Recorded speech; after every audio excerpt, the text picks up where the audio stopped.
건강검진 항목 중에서 비싼 게 무조건 좋은 게 맞을까요? 는 몸에 방사성 물질을 주사하기 때문에 방사선 노출량이 엄청나게 높아요. 일반적으로 찍는 엑스레이의 약 정도 되고요. 1년 동안 노출될 수 있는 그 한도의 8배 수치를 한 번에 받게 됩니다. 건강검진은 좋은 기계가 하는 게 아니라 결국 그 결과를 보고 사람이 해석을 해야 된다는 거예요. 그래서 너무 바쁘게 돌아가는 건강검진 센터는 피하자. 검진 성수기인 11월, 12월은 피해 주시는 것이 좋겠다.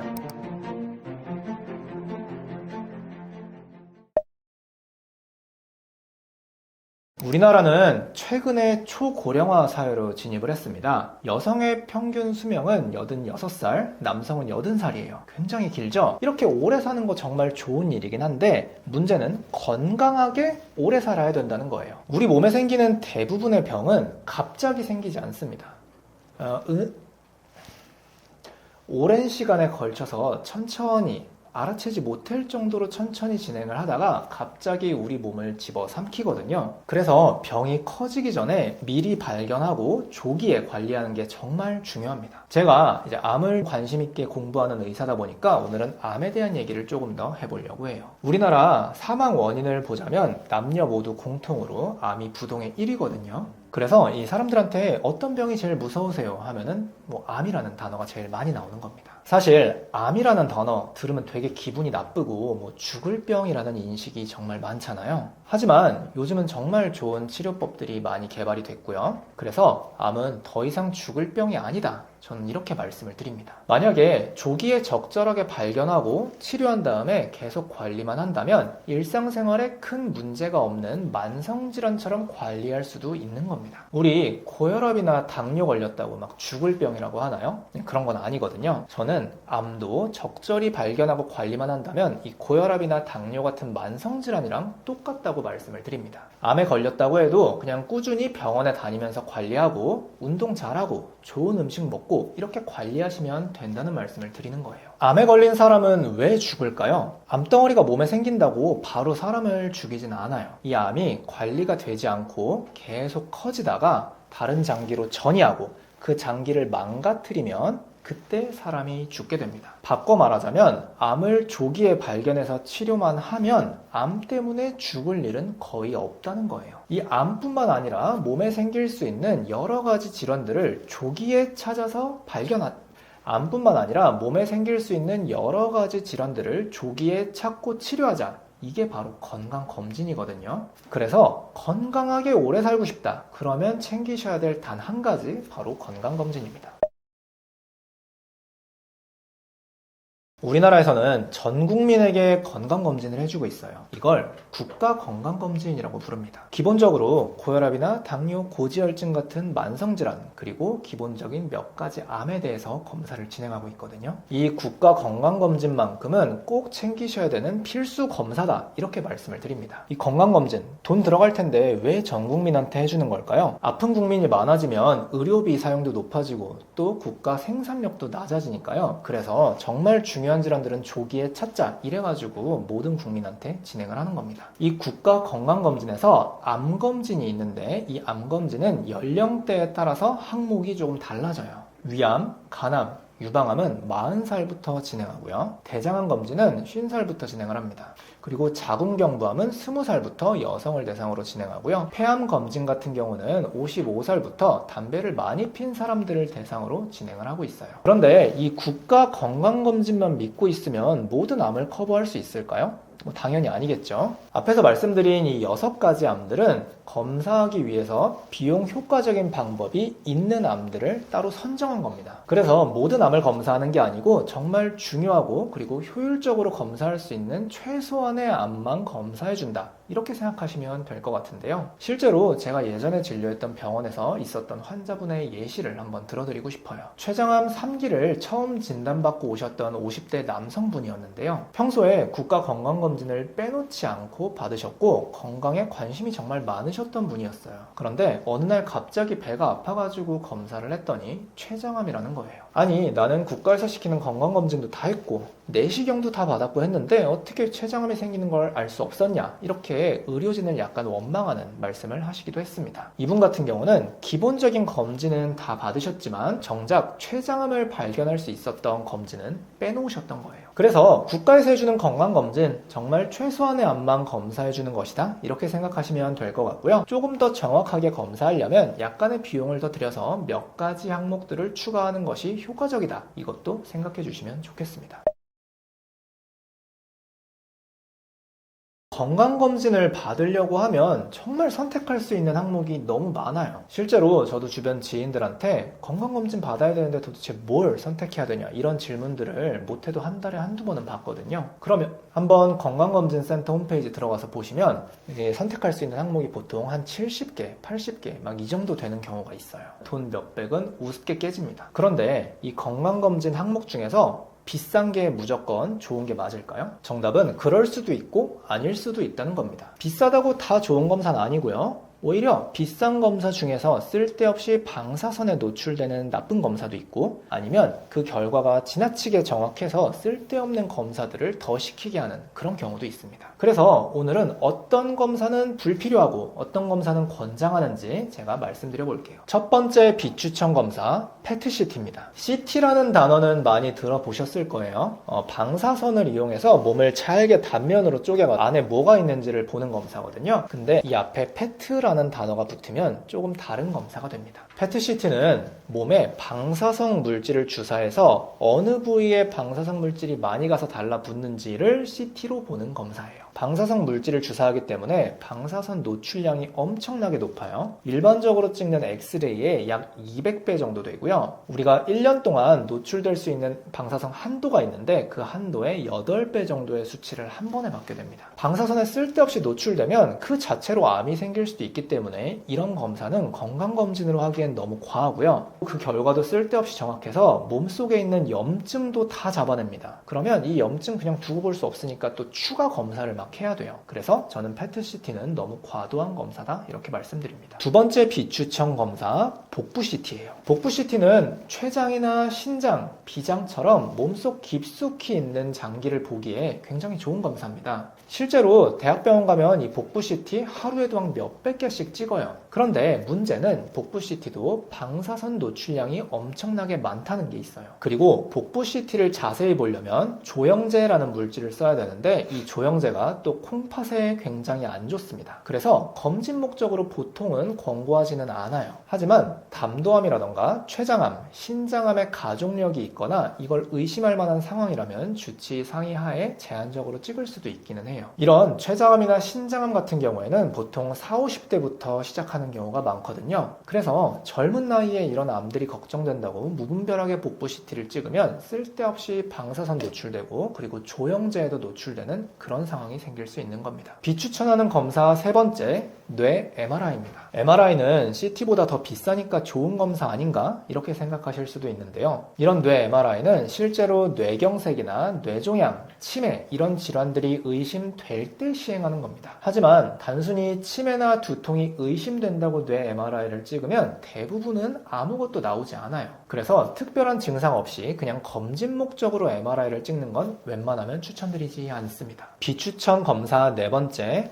암표지자 검사예요. 암표지자라는 거는 피검사를 통해서 암을 조기에 찾아낼 수 있다고 홍보하는 검사인데요. 예를 들면 췌장암은 CA19-9, 간암은 AFP, 이렇게 각 암들마다 연결되어 있는 종양표지자 검사가 있어요. 피검사로 이 수치를 봤을 때 이 수치가 올라가 있으면 암을 의심할 수 있다는 논리로 건강검진에 이거를 막 껴넣고 있습니다. 그런데 이 종양표지자는 원래 암을 검진할 때 쓰는 목적으로 만들어진 게 아니라요. 암을 진단받은 사람이 계속 CT를 찍으면서 볼 수 없기 때문에 피검사로 이 암이 줄어들었는지 늘었는지 이거를 추적 관찰하기 위해서 사용하는 검사입니다. 실제로 건강검진에서 이 암표지자가 높아졌다고 대학병원에 오시는 분들이 정말 많은데 거의 대부분의 경우는 아무것도 없어요. 그래서 암표지자 검사 같은 경우에도 그리 추천드리지 않는다 생각해 주시면 될 것 같습니다. 비추천 검사 마지막 심장 초음파입니다. 심장 초음파는 이 소리를 이용해서 심장이 잘 뛰고 있는지를 실시간으로 보는 검사인데요. 보통은 신부전이나 아니면 선천성 심장 기형이 있는 사람들한테 많이 사용합니다. 아니면 고혈압이나 이런 기저질환이 있는 분들이 큰 수술을 받기 전에 심장 기능이 괜찮은지 보려고 하는 검사예요. 이런 심장 초음파, 특별한 증상이나 병력이 없는 사람들이 검사를 하면 거의 대부분은 정상으로 나오거든요. 그리고 검사를 통해서 알 수 있는 정보도 별로 없긴 합니다.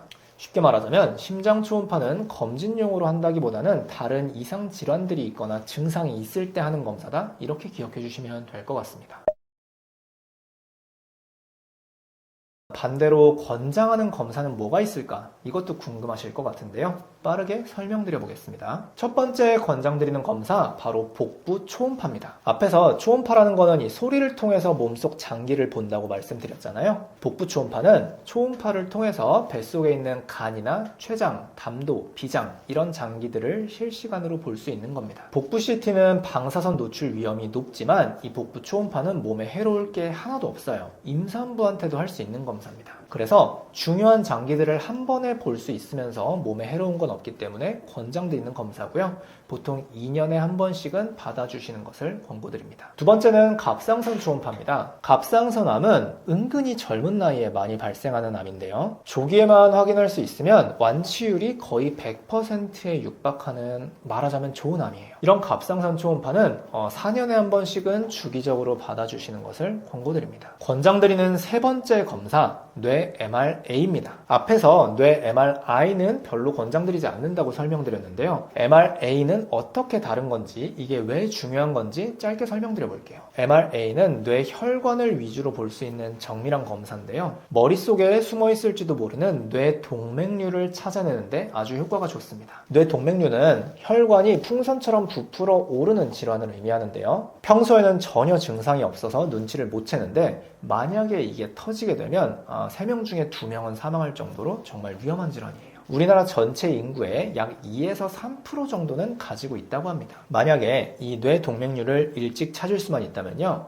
간단한 시술을 통해서 터지지 않도록 예방하는 것이 가능해요. 은근히 어린 나이부터 발생하는 경우가 있기 때문에 30대 넘어가면 뇌 MRA 검사는 한 번은 해보는 게 좋겠다, 이렇게 생각해 주시면 좋겠습니다. 네 번째 추천드리는 검사, 경동맥 초음파입니다. 경동맥은 심혈관 질환, 뇌혈관 질환 아니면 성인병이랑 굉장히 연관도가 높아요. 만약에 경동맥 초음파에서 동맥경화 같은 이상 증상이 생겼다면 다른 쪽에도 위험이 있을 가능성이 아주 높아지는 겁니다. 그래서 이 경동맥 초음파 같은 경우에는 40대가 넘어가면 꾸준히 해보시는 것이 좋을 것 같습니다. 권장드리는 마지막 검사, 기본 혈액검사 그리고 소변검사예요. 사실 오늘 말씀드린 것 중에서 이 혈액검사, 소변검사가 저는 제일 중요하다고 생각하는데요. 별거 아닌 것 같지만 은근히 머리끝부터 발끝까지 온몸의 장기들이 정상적으로 작동하는지를 볼 수 있는 검사예요. 이런 혈액검사, 소변검사는 저는 못해도 반년에 한 번씩은 해주는 게 좋겠다, 이렇게 말씀을 드리는데요. 물론 이 혈액검사 받으려고 별 이유도 없이 6개월에 한 번씩 병원 가는 건 약간 귀찮을 수 있어요. 하지만 우리 감기라던가 장염이라던가 이런 다른 이유로 병원에 갈 일이 있다면 그때 혈액검사를 한 번씩은 받아보시는 게 좋겠다, 이렇게 말씀드리고요. 당뇨나 고지혈증 같은 이런 만성질환들을 정확하게 검사하기 위해서는 공복 시간을 지킨 다음에 가는 것이 좋으니까 이 부분도 기억해 주시면 좋겠습니다. 이렇게 건강검진에 대해서 말씀을 드려봤는데요. 검진만 잘 챙겨도 진짜 대부분의 질환들은 조기에 발견하고 별 문제 없이 예방을 할 수가 있습니다. 그러면 이 건강검진 어떻게 하면 잘 받을 수 있을까요? 기억하셔야 될 것은 건강검진은 좋은 기계가 하는 게 아니라 결국 그 결과를 보고 사람이 해석을 해야 된다는 거예요. 그래서 나랑 잘 맞는 의료기관을 하나 찾아놓고 거기를 꾸준히 다니면서 결과를 쌓아놔야 이 결과를 보는 의료진도 이전이랑 어떻게 달라졌는지를 보고 더 정확한 의견을 드릴 수 있는 겁니다. 그러면 어떤 의료기관을 찾는 것이 좋은지 꿀팁 3가지 간단하게 설명드리고 마무리 지어볼게요. 첫 번째, 너무 바쁘게 돌아가는 공장형 건강검진센터는 피하는 것이 좋습니다. 이 초음파나 내시경 같은 검사는 시술하는 시술자의 숙련도가 굉장히 중요해요. CT같이 결과가 남는 게 아니기 때문에 그냥 검사할 때 못 보면 끝입니다. 그래서 너무 바쁘게 돌아가는 곳은 아무래도 이 검사에 투입하는 시간이 짧을 가능성이 높아요. 자연스럽게 중요한 질환을 놓칠 가능성이 있기 때문에 너무 바쁘게 돌아가는 건강검진센터는 피하자. 이걸 첫 번째로 말씀드리고 싶고요. 그리고 두 번째는 이 의료진의 프로필이 다 나와 있는지, 그리고 내과나 영상의학과 전문의가 소속된 곳인지 이것도 확인해 보는 것이 좋을 것 같습니다. 마지막으로는 검진 성수기인 11월, 12월은 피해 주시는 것이 좋겠다 이렇게 말씀드리는데요. 아무래도 국가 건강검진을 챙기지 못한 사람들이 이때쯤 가가지고 한꺼번에 받기 때문에 굉장히 붐빌 가능성이 높아요. 자연스럽게 모든 검사들이 빠르게 진행되다 보니까 중요한 결과를 놓칠 가능성도 있습니다. 상대적으로 널널한 시기에 방문하시는 것을 권장드린다는 말씀을 드리고 싶습니다.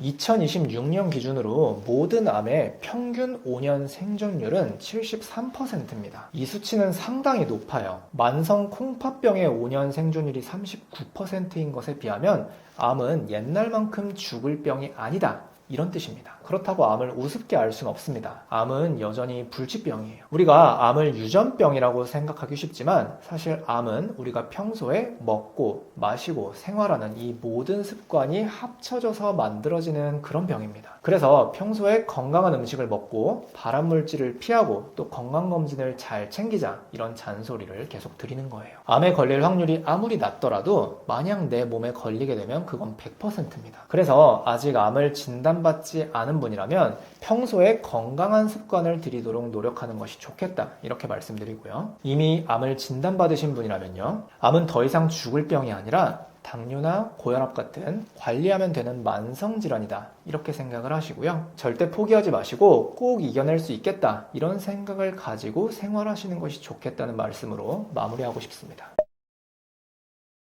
제가 진료를 보다 보면 어떤 음식이 암에 나쁘고 어떤 음식이 좋나요? 이런 질문을 되게 많이 받는데요. 저는 이렇게 간단하게 말씀드려요. 암이 걱정되시면 당뇨 환자처럼 드시라 이렇게 말씀드리는데요. 당뇨 환자한테 위험한 음식은 암 환자한테도 똑같이 위험한 겁니다. 그래서 오늘 암세포가 좋아하는 음식 5가지 간단하게 설명드려 볼 거니까 한번 집중해 주세요. 첫 번째 나쁜 음식, 바로 혈당을 급격하게 올리는 달달한 음식입니다. 암세포는 정상세포에 비해서 포도당을 약 20배가량 많이 소비합니다. 그래서 달달한 음식을 먹고 혈당이 팍팍 올라가면 암세포한테 밥을 주는 꼴인 거예요. 그리고 혈당이 높으면 피가 끈적끈적한 상태로 유지가 되면서 만성 염증 상태가 됩니다. 이것도 암을 유발할 수 있는 중요한 요인이에요. 실제로 당뇨 환자의 경우 여러 가지 종류의 암 발병 위험이 1.5배에서 2배까지 높아진다는 연구 결과도 있습니다. 암세포가 좋아하는 음식 두 번째, 바로 가공육입니다. WHO 산하에 있는 국제암연구소라는 기관에서는 매년 발암물질 리스트를 발표하는데요. 여기서 가공육은 1급 발암물질입니다. 우리 평소에 먹는 고기 색깔이 어떻죠?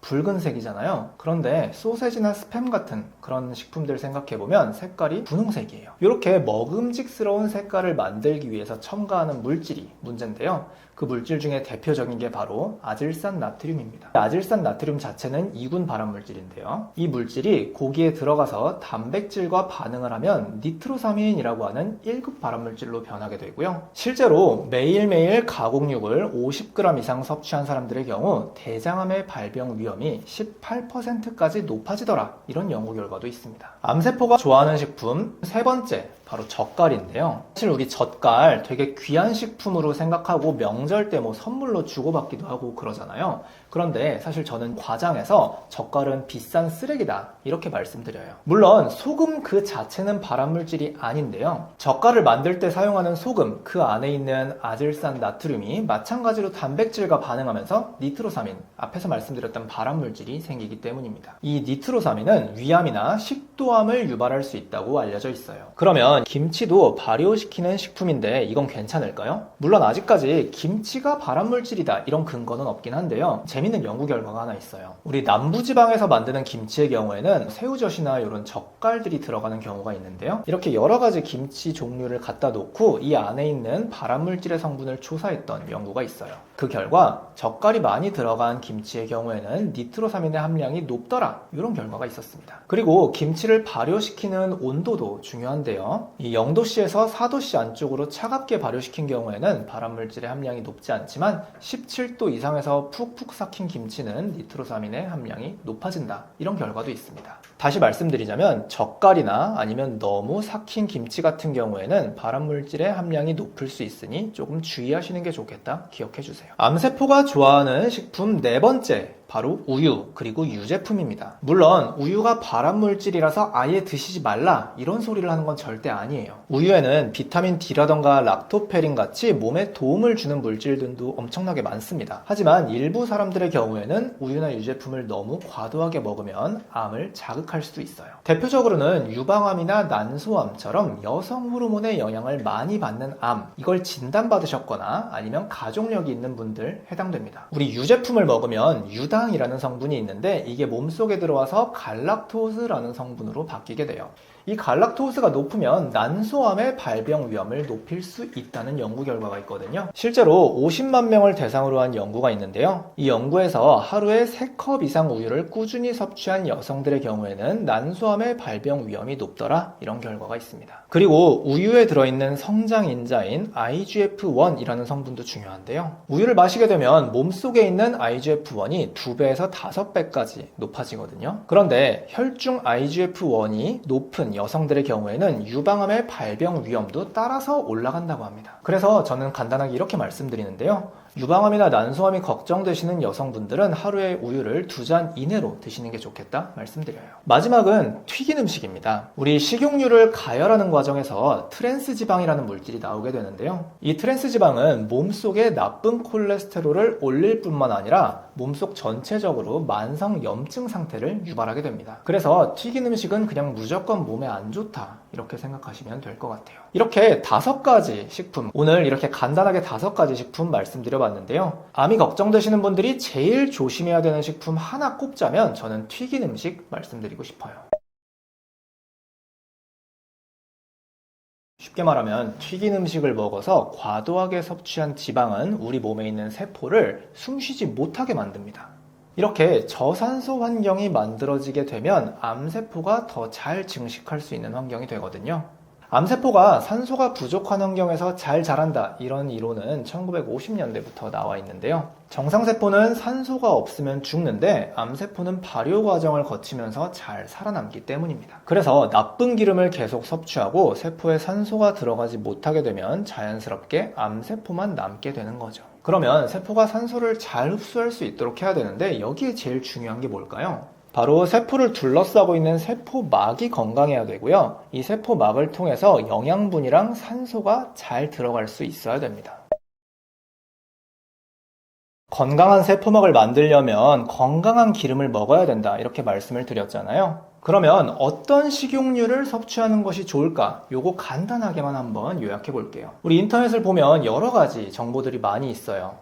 카놀라유가 몸에 나쁘다, 아니면 올리브유로 튀김을 만들면 발암물질이 생긴다, 들기름으로 미역을 볶으면 안 된다, 이런 얘기들이 많은데 어떤 게 맞는 정보인지 요거 간단하게 이해할 수 있도록 설명드려 볼게요. 일단 식용유의 좋고 나쁨을 결정하는 조건은 크게 3가지인데요. 첫 번째, 영양학적 균형, 그리고 2번째, 산화적 안정성, 그리고 3번째, 추출 방법입니다. 이 3가지 기준이 뭔지 이해하기 쉽게 설명드려 보겠습니다. 일단 식용유를 고를 때 가장 중요한 게 바로 영양학적 균형이에요. 우리가 먹는 기름은 몸속에 들어가서 지방산이라는 물질로 변하게 되는데 이 지방산의 종류에 정말 여러 가지가 있습니다. 오메가3, 오메가6 이런 단어들을 들어보셨죠? 이게 바로 지방산을 뜻하는 건데요. 쉽게 얘기하면 몸에 좋은 지방산은 오메가3고요. 몸에 나쁜 건 오메가6 그리고 트랜스지방입니다. 영양학적 균형이라고 하는 것은 이 오메가6와 오메가3의 비율이에요. 한국인들 튀긴 음식이나 삼겹살, 피자 이런 것들 되게 좋아하는데요. 이렇게 서구화된 식단의 경우에는 오메가6 대 오메가3의 비율이 15대 1로 오메가6가 높아요. 그래서 평소에 먹는 음식들은 몸을 염증성으로 만드는 거죠. 실제로 여러 연구에서 오메가6 대 오메가3의 비율이 4대 1을 넘기면 심혈관 질환의 위험이 높아진다고 합니다. 반대로 오메가6 대 오메가3의 비율이 3대 1보다 떨어지면 천식이라던가 류마티스염 같은 질환들이 감소한다, 이런 결과가 있고요. 이 비율이 2.5대 1보다 낮아지게 되면 암세포의 증식을 억제하는 효과도 있다고 합니다. 우리가 평소에 먹는 음식에서 오메가6가 많다 보니까 이 영양학적 균형이라는 것은 오메가3가 많은 기름을 찾는 것이 중요한 겁니다. 그 다음으로 중요한 두 번째, 바로 식용유의 산화적 안정성, 다른 말로 하면 산패예요. 산패라는 건 기름이 상하는 걸 의미하는데요. 흔히 주방에 오래 둔 기름 냄새 맡아보면 쩐내가 나거든요. 이걸 바로 상한 기름이라고 합니다. 식용유가 산패되면 아크릴아마이드 아니면 벤조피렌 같이 발암물질들이 많이 나오게 되고요. 특히 음식을 튀기거나 이렇게 온도를 높일 때 발암물질이 많이 나온다고 알려져 있습니다. 즉, 튀김은 그 자체로 위험할 수 있는 음식인 거죠.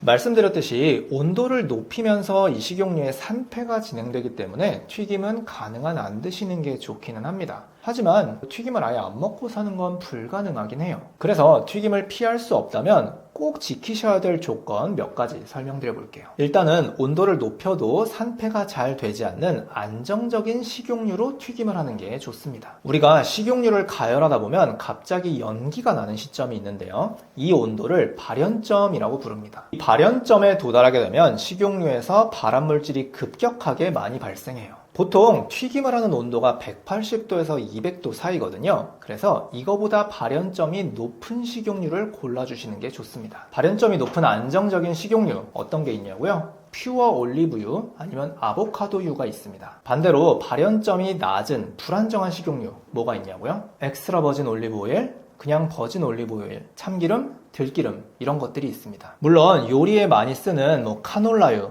콩기름 이런 것들도 발연점이 높긴 하지만 이런 기름들은 오메가6 안 좋은 지방산의 함량이 높기 때문에 이건 비추천하는 식용유예요. 그리고 튀긴 음식을 먹을 때 신경 쓰셔야 할 두 번째 조건, 바로 온도는 가능하면 낮추고 튀기는 시간은 짧게 하는 겁니다. 식용유는 가열하는 순간부터 발암물질이 나오게 되고요. 또 온도가 높아질수록 발암물질의 양이 많아집니다. 그래서 가능하면 낮은 온도로 짧게 하시는 것이 발암물질을 줄이는 방법입니다. 마지막 세 번째, 이 식용유를 재사용하지 않는 겁니다. 식용유는 여러 번 반복해서 가열할수록 여기에서 나오는 발암물질의 양이 기하급수적으로 늘어납니다. 그래서 우리 포장마차 같은 데 가면 기름 한 번 뜯어가지고 정말 반복해서 사용하는 걸 보기도 하는데 이거는 정말 몸에 안 좋은 거고요. 만약에 튀김을 꼭 드셔야 된다 그러면은 새로 기름을 따라서 요 식용유로 요리를 해주시는 게 좋겠다 기억해 주시면 될 것 같습니다. 요약하자면 발연점이 높은 안정적인 식용유로 가능하면 짧은 시간 낮은 온도로 조리를 해주시고요.